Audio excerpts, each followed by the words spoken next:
This is a narrow street in GTA 5, and today I'm going to attempt a challenge that very few people have successfully completed. The goal is to drive through the narrow roads of Vinewood Hills without crashing even once. It sounds simple, but these roads are filled with sharp corners, steep drops, unexpected traffic, and almost no room for mistake. A lot of people have attempted this challenge, and very few have completed it. So I decided to try it myself. The rules were simple. I had to start from the beginning of the Vinewood Hills route and drive all the way to the finish. I was not allowed to crash into another vehicle, a wall, a pole, or anything else along those roads. No brakes and full gas all the time. Even the smallest collision meant the attempt was over and I had to restart from the beginning. I could change cars between attempts, but once the attempt started, I had to complete the entire route using the same vehicle. No shortcuts, no skipping sections, just one completely clean drive from start to finish. So here's how it went. The challenge had barely begun when I took a wrong turn and drove directly into a pole, so that was not the best start. For the second attempt, I switched to a different car. This time I managed to avoid a few vehicles and made it slightly further down the road, but eventually I lost control and crashed all over again. Attempt number 3 became even more difficult when the police suddenly started chasing me. Navigating through the narrow roads was already difficult enough.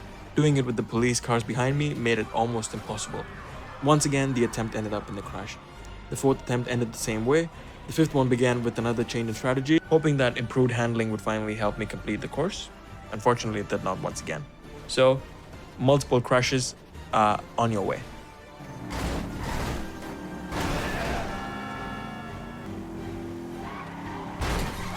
Jump straight to attempt 24. This time though I was getting used to the road and things were finally starting to look promising. There was a car directly in front of me, blocking most of the road, but instead of crashing into me, the driver lost control and went straight into the wall. The road opened up though for me, and I managed to drive past it. For a moment it looked like I could just get far away, but then literally 3 seconds later, I crashed all over again.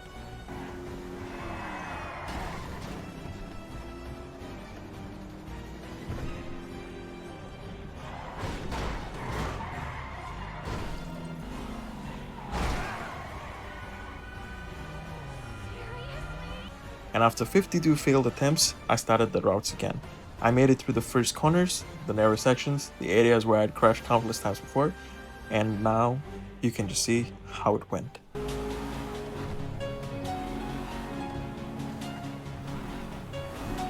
Wow!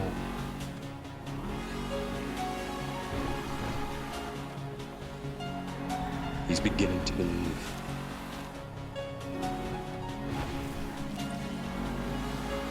Yes! Hell yeah! Hey, come on, baby! Come on! Yes! Come on! Ah! And after 53 attempts, I finally reached the end of the Vinewood Hills road without crashing. It took 53 attempts, several stolen cars, and even more crashes than I could count, but completing this challenge was never about getting it right immediately. It was about restarting every single time it went wrong, because sometimes the only difference between failing and succeeding is being willing to try one more time.